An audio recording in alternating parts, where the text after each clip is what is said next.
مسلم league نون کی طرف سے 2047 تک حکمرانی کا پلان منصوبہ سامنے آ گیا ہے۔ احسن اقبال صاحب کی طرف سے یہ منصوبہ سامنے رکھا گیا ہے۔ کچھ لوگ تو یہ بھی کہتے تھے کہ اسی دور میں اگلے الیکشن سے پہلے ہی ان کا خاتمہ ہو جائے گا، یہ چلتے بنیں گے، لیکن احسن اقبال کی طرف سے کہا گیا ہے کہ 2047 تک انہوں نے حکمرانی کرنی ہے۔ احسن اقبال کی طرف سے کیا کہا گیا وہ آپ کے میں سامنے رکھتا ہوں۔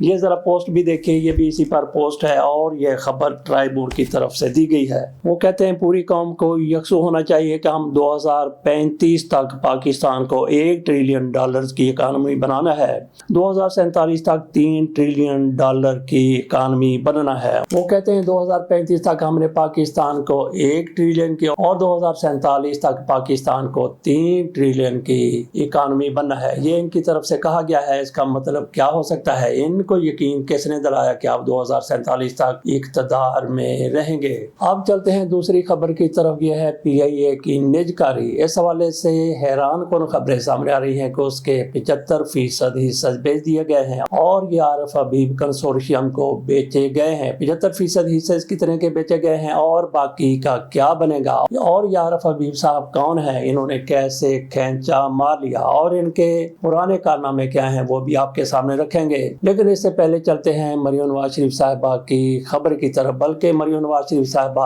اس پر بڑی جذب ذہن، بڑی اس پر اشتعال میں ہے اور مریم نواز شریف صاحبہ کے جو ساتھی ہیں وہ جس طرح سے عالیہ نیلم کے گلے پڑ گئے ہیں، یہ بھی اپنی ایک مثال ہے۔ کس طرح سے اب حوالے دیے جا رہے ہیں کہ just delayed is just denied, لیکن عمران خان کے حوالے سے ان کا کچھ اور ہی موقف ہوتا ہے۔ اس حوالے سے عالیہ نیلم صاحبہ کی طرف سے اونرشپ جو آرڈیننس تھا اس کا پنجاب حکومت کا، اس کو انہوں نے معطل کیا تو اس پر مسلم لیگ نون والے کتنے تلملا گئے، کتنے غصے میں آ گئے۔ آپ کے سامنے پوری سٹوری رکھتے ہیں کس طرح سے عظمیٰ بخاری کی طرف سے اور ان کے ایک سکندر حیات صاحب ہیں وزیر تعلیم، انہوں نے کس طرح سے وزیر اعلیٰ سے اپنی وفاداری ثابت کی، کس طرح سے انہوں نے اظہار کیا۔ عالیہ نیلم کے حوالے سے ان کی طرف سے کیا کچھ کہا گیا وہ بھی آپ کے سامنے رکھتے ہیں۔ پہلے آپ کے سامنے رکھتے ہیں کہ کس طرح سے عالیہ نیلم صاحبہ کی طرف سے آرڈر دیا گیا۔ ہمیں یہ لگتا ہے کہ عالیہ نیلم صاحبہ نے ان کے خلاف کوئی حکم نہیں دیا، انہوں نے پوری طرح سے خبر نہیں پڑھی، ان پر چڑھائی کر دی، ان کے خلاف انہوں نے بیان بازی شروع کر دی، انہوں نے ان کے حق میں فیصلہ دیا۔ کیسے حق میں فیصلہ دیا؟ اس میں ایک لائن لکھی ہوئی ہے جس میں ان کے حق میں واضح طور پر یہ فیصلہ آتا ہوا نظر آتا ہے، لیکن ان کی طرف سے وہ لائن ابھی تک پڑھی نہیں گئی یا پھر ان کو کسی نے سمجھائی نہیں، بتائی نہیں۔ آپ کے سامنے میں رکھتا ہوں کہ فیصلہ ہے کیا اور اسی میں وہ لائن بھی آ جائے گی۔ وہ لائن آئے گی تو آپ کو بتائیں گے کہ کس طرح سے ان کے حق میں یہ فیصلہ ہے۔ خبر کچھ اس طرح سے ہے کہ لاہور ہائی کورٹ میں پنجاب پراپرٹی آنرشپ آرڈیننس کے خلاف دائر درخواستوں پر سماعت ہوئی۔ Chief justice Lahore high court justice Aalia Neelum نے آبدہ پروین سمیت دیگر کی درخواستوں کی سماعت کی۔ عدالت نے پنجاب پراپرٹی آنرشپ آرڈیننس پر عمل درآمد روک دیا۔ عدالت نے تمام درخواستوں پر اعتراض دور کر کے فل بینچ بنانے کی سفارش کر دی۔ یہاں پہ انہوں نے کہا کہ ساری درخواستوں کو جمع کر کے انہوں نے کہا کہ فل کورٹ بنایا جائے گا، لارجر بینچ بنایا جائے گا۔ تو لارجر بینچ کے لیے جج کہاں سے آئیں گے؟ 5 جج ہوں گے، 7 جج ہوں گے، 3 جج ہوں گے، ان میں عالیہ نیلم عالیہ نیلم عالیہ نیلم عالیہ نیلم عالیہ نیلم نہیں ہوں گی بلکہ دیگر جج صاحبان بھی ہوں گے۔ ہو سکتا ہے کہ عالیہ نیلم اس بینچ میں نہ بیٹھیں، یہ بھی ہو سکتا ہے کہ اپنے نمبر ٹانگنے کے لیے وہ بھی بیٹھ جائیں تاکہ جو اکثریتی فیصلہ ہے اس میں یہ اپنا نام بھی کنندہ کروا لیں۔ اکثریتی فیصلہ یہی ہو سکتا ہے کہ جو پنجاب حکومت کی طرف سے آرڈیننس منظور کیا گیا تھا، پارلیمنٹ نے چونکہ آرڈیننس منظور کیا ہے اور سپریم کورٹ بھی یہ کہتی ہے کہ پارلیمنٹ کو قانون بنانے کا اختیار حاصل ہے، لہٰذا یہ قانون بن گیا ہے۔ یہ پارلیمنٹ کی سپرمیسی ہے، اس نے جو قانون بنا دیا وہ بنا رہے گا اور اس کا اجرا جاری رہے گا۔ ایسا فیصلہ آ سکتا ہے۔ آگے چلتے ہیں تھوڑا سا، اس کے بعد آپ کو بتائیں گے کہ کس طرح سے مریم نواز شریف صاحبہ کی طرف سے ان کے ساتھیوں کی طرف سے اس فیصلے کی دھجیاں اڑائی جا رہی ہیں۔ فیصلے میں مزید کہا گیا ہے کہ عدالت نے پراپرٹی آنرشپ کے تحت دیے گئے قبضے کو واپس کر دیا۔ عدالتی حکم پر چیف سیکرٹری پنجاب عدالت کے روبرو پیش ہوئے۔ عالیہ نیلم نے ریمارکس دیے کہ حکومت کو بتائیے کہ یہ قانون رہ گیا تو جاتی عمرہ بھی آدھے گھنٹے میں ہاتھ سے نکل جائے گا۔ چیف جسٹس نے مزید کہا کہ چیف سیکرٹری صاحب لگتا ہے آپ نے یہ قانون نہیں پڑھا، لگتا ہے کچھ لوگوں کی خواہش ہے کہ انہیں تمام اختیارات دے دیے جائیں، یہ قانون بنا کیوں ہے، اس کا مقصد کیا ہے؟ عدالت نے سوال کیا کہ معاملہ سول کوڈ میں زیر سماعت ہو تو ریونیو افسر کیسے قبضہ دلا سکتا ہے؟ عالیہ نیلم نے ریمارک دی ہے کہ آپ نے civil set up, civil rights کو ختم کر دیا، آپ نے عدالتی سپرمیسی کو ختم کر دیا، آپ کا بچ چلتا تو آئین کو بھی معطل کر دیتے۔ اگر ڈی سی آپ کے گھر کا قبضہ کسی اور کو دے دے تو آپ کے پاس اپیل کا کوئی حق نہیں ہوگا۔ چیف صاحبہ نے ریمارک دی ہے کہ آپ کا قانون یہ کہتا ہے کہ ہائی کورٹ معاملے پر سٹے بھی نہیں کر سکتا۔ موبائل پر آپ فون کرتے ہیں اور کہتے ہیں آ جاؤ ورنہ تمہارا قبضہ گیا، آپ یہاں کھڑے ہیں اور آپ کا گھر جا رہا ہوگا۔ عالیہ نیلم نے مزید کہا کہ قانون کے مطابق جس نے شکایت کر دی وہی درخواست گزار ہوگا، یہاں جعلی رجسٹریاں، جعلی دستاویزات کیا نہیں بنتی۔ اس طرح سے عالیہ نیلم صاحبہ کی طرف سے اپنے فیصلے میں برہمی کا اظہار بھی کیا گیا اور ان کے ریمارک سے بھی ایسا ہی لگ رہا تھا۔ تو اس پر مسلم لیگ نون والے خاموش ہو جائیں، ایسا ممکن نہیں ہے۔ وہ یہ کہتے ہیں کہ عدلیہ کا احترام کرتے ہیں، لیکن عدلیہ کا احترام اس وقت کرتے ہیں جب عمران خان کے خلاف فیصلے آتے ہیں، جب ان کے بارے میں جو کہ مکمل طور پر ان کے خلاف فیصلہ نہیں ہے بلکہ کہا گیا ہے کہ فل کورٹ بنایا جائے گا، لارجر بینچ بنایا جائے۔ اس کا مطلب یہ ہے کہ ابھی حتمی فیصلہ ہونا باقی ہے، لیکن انہوں نے پہلے ہی اس پر چڑھائی کر دی۔ اب آپ کو میں دکھاتا ہوں، اب آپ کو سناتا ہوں کہ کس طرح سے اسکندر حیات صاحب کو دورہ پڑا ہے چاپلوسی کا۔ انہوں نے کیا کہا صوبائی اسمبلی میں اور عظمہ بخاری صاحبہ کی طرف سے کیا کہا گیا صوبائی اسمبلی میں۔ پہلے بات کر لیتے ہیں اس بھائی صاحب کی جو وزیر تعلیم ہے سکندر حیات صاحب، انہوں نے کیا کہا؟ رانا سکندر حیات ان کا نام ہے۔ ہماری وزیر اعلیٰ کا یہ انیشیٹو، ان میں سے ایک ممبر کہہ دے کہ اس میں کوئی پولیٹیکل انٹرفیرنس ہے، باخدا میں ریزائن کر کے جاؤں گا،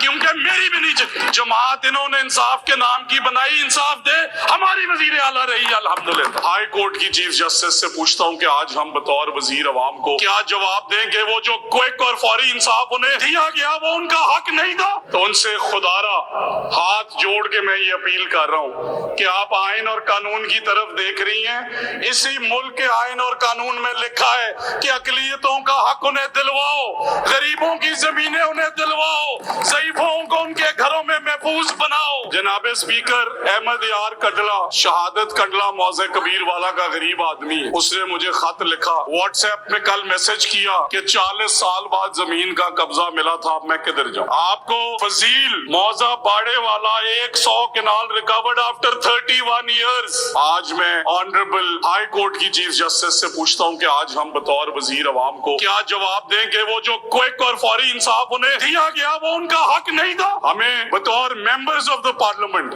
سر ہم کسی بھی جماعت سے، باخدا میرے حلقے میں ان کی جماعت سے تعلق رکھنے والے 3 لوگوں کو قبضہ واپس ملے، میں خوش ہوں، ایز اے پاکستانی خوش ہوں، وہ انہیں بھی انصاف دے رہی ہے۔ سر نجائز قبضے ہم نہیں کرتے، وہ آپ میں سے ہوں گے شاید۔ آپ اگلی گزارش یہ کرنا چاہتا ہوں کہ یہ لا کی سپریمیسی کی بات کرتے ہیں، بتا دیا انفارمیشن منسٹر نے کہ صبح سے شام تک کیا ججز کے بارے میں کہتے ہیں۔ آج ان کے دل میں محبت جاگی ہے تو انہیں یہ کلیئرٹی سے بتانا چاہتا ہوں کہ ہماری وزیر اعلیٰ کا یہ انیشیٹو، ان میں سے ایک ممبر کہہ دے کہ اس میں کوئی پولیٹیکل انٹرفیرنس ہے، باخدا میں ریزائن کر کے جاؤں گا، کیونکہ میری بھی نہیں یہ ایک میرٹ بیس سسٹم ہے، یہ ایک میرٹ بیس سسٹم ہے جس کے اندر ڈسپیوٹ ریزولوشن پوری دنیا میں سر اس طرح کے ماڈلز موجود ہیں۔ ان ممالک کے نام بتائے انفارمیشن منسٹر نے،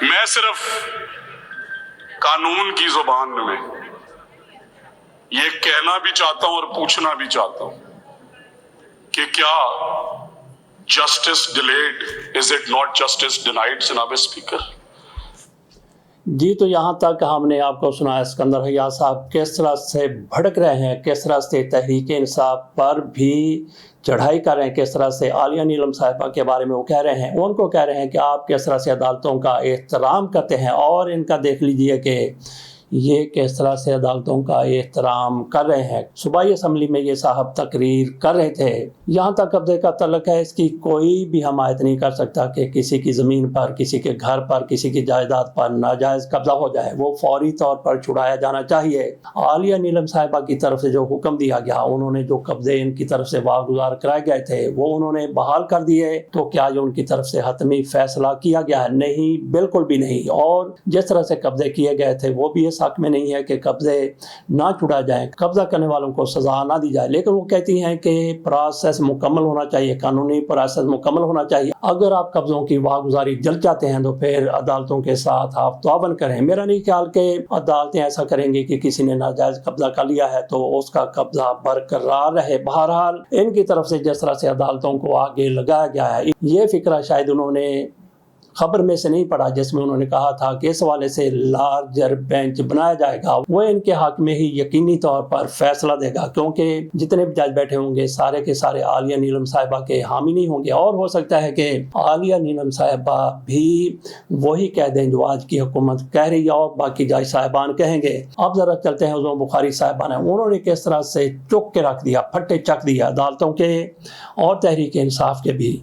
لاہور ہائی کورٹ کی بات کروں گی، جس میں 1,70,000 کیسز جو ہے وہ زیر التوا ہے، صرف 11,000 کیسز پراپرٹی سے متعلق ہے۔ لا ہے اس کے اوپر اسٹے دیتے ہوئے اس کو ریٹروسپیکٹیولی امپیکٹ جو ہے امپلیمنٹ کرنے کے لیے کہہ دیا گیا کہ جتنے قبضے ابھی تک چھڑوائے جا چکے ہیں وہ بھی واپس کر دو قبضہ مافیا کو۔ ہم نے کیوں قبضہ مافیا کے ساتھ جناب اسپیکر کھڑے ہونا ہے؟ یہ کہنا کیا چاہتے ہیں آج اس عدلیہ کے لیے؟ تو باقی ان کی جو باتیں ہیں وہ تحریک انصاف کے حوالے سے ہیں۔ ایک دو فکریں انہوں نے عالیہ نیلم صاحبہ کے خلاف بھی کہہ دی ہے، باقی تحریک انصاف ان کے لیے ناقابل قبول ہے، ناقابل برداشت ہے، انہی پر ان کی آ جا کے تان ٹوٹتی ہے۔ عمران خان پر، تحریک انصاف پر اور ان کے لیڈروں اور کارکنوں پر ہم نے کہا تھا کہ آخر میں چل کے پی آئی اے کی نجکاری کے حوالے سے بھی بات کریں گے۔ ویلاگ چونکہ کافی طویل ہو چکا ہے، اس لیے پی آئی اے کی بات پھر کبھی کریں گے۔ پھر کبھی کا مطلب یہ ہے کہ اگلے ویلاگ میں پی آئی اے پر مکمل تفصیل کے ساتھ بات کریں گے کہ کس طرح سے عارف حبیب صاحب بھی قبضہ گروپ رہے ہیں، کتنے سستے میں 135 ارب روپے میں پی آئی اے کو فروخت کر دیا گیا، جبکہ اس کی مالیت 200 ارب سے بھی زیادہ بتائی جا رہی ہے۔ سارا کچھ آپ کے سامنے رکھیں گے۔ اجازت دیجیے، اللہ حافظ۔